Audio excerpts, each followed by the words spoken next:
So, are you feeling that squeeze at the pump again? It seems like every time we turn around, oil prices are back in the headlines, bigger than ever. But what if this time it's a sign of something much bigger? Something that's going to hit your wallet, your stocks, and your future. This right here, this is the number that has everyone talking. Oil just blew past $91 a barrel, and that's a huge deal. In this explainer, we're going to break down exactly why this number matters so much and what it really means for you. But hang on, before we dive in, we have to get the serious stuff out of the way. This is purely for educational purposes, it is not financial advice, and it should never be considered a recommendation to buy, sell, or hold anything. Always, and I mean always, talk to a professional financial advisor before you make any decisions. Our channel won't be responsible for any losses, okay? Let's get into it. So, how in the world did we get to $91 oil so fast? Well, as it often does in the world of energy, the story starts with geopolitics. The fuse was lit by joint US-Israel strikes on Iran. Now, this immediately sparked massive fears about a tiny little waterway that controls 20%, yeah, 1/5 of the entire world's oil supply, the Strait of Hormuz. Anytime there's even a whisper of trouble there, the global energy market just freaks out. And the reaction was instant. Brent crude, that's kind of the global benchmark price, it's what most of the world pays, it hit that $91 mark. WTI, which is the price for oil made right here in the US, jumped to 89. And for you and me, that meant an immediate 11-cent hike at the pump. But the bigger fear now is the return of that nasty word, stagflation. You know, that toxic mix of rising prices and a stalled-out economy? It's an absolute nightmare scenario. But listen, that sticker shock at the gas station, that's just the opening act. The real story is how this price spike works its way through the entire economy like a hidden tax, touching almost everything you buy. The best way to think about it is this. Oil is the lifeblood of our global economy. It moves our stuff, it powers our factories, it gets us to work. So when the price of that lifeblood suddenly surges, the whole system gets a fever and pretty much everything gets more expensive. It's a total domino effect.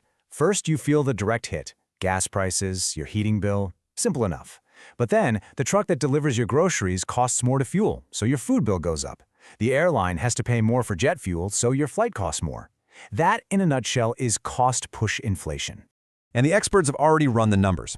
Goldman Sachs figures a sustained $10 jump in oil adds about 0.25% to inflation. Another firm, SocGen, warns that if prices stay this high for a few months, global inflation could jump by a full percentage point.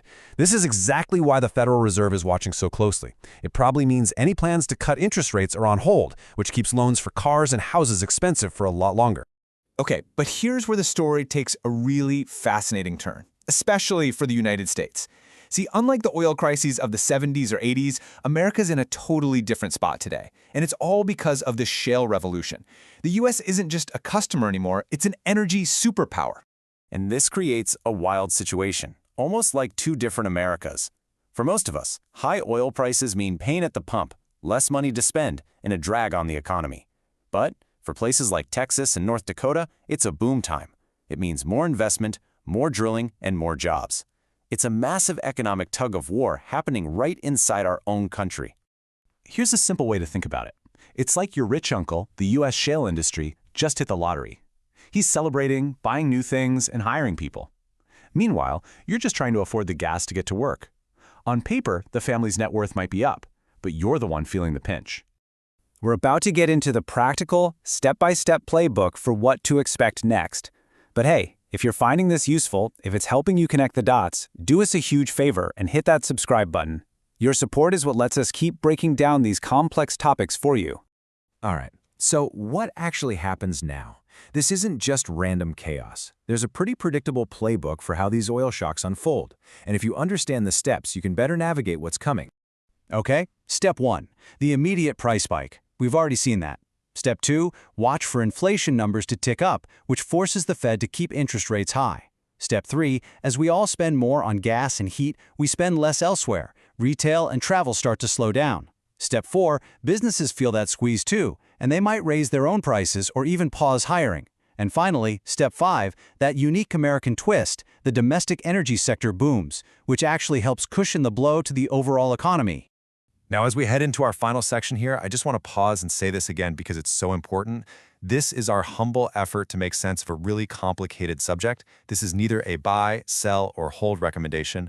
Please talk to your financial advisor. So let's bring it all home. What does all this actually mean for you? And what should you be watching for in the next few weeks and months to see which way this thing is going to go? Okay, for your wallet, keep a close eye on your gas and grocery bills over the next 2 to 3 months. That's where you'll see the impact first. For investors, energy stocks might do well, while companies that depend on consumer spending could have a tough time. The big picture? Thanks to that shale shield, the US is way more resilient to this stuff than it used to be. But there's a wild card. If this whole thing escalates and oil blows past $100 a barrel, then all bets are off. That could actually force the Fed to raise interest rates again, and that would shake the entire economy. So I really want to know what you're seeing out there. Are you feeling the pain at the pump yet? Let us know what's happening in your area down in the comments.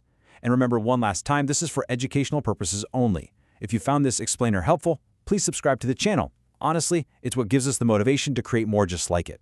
Thanks for watching.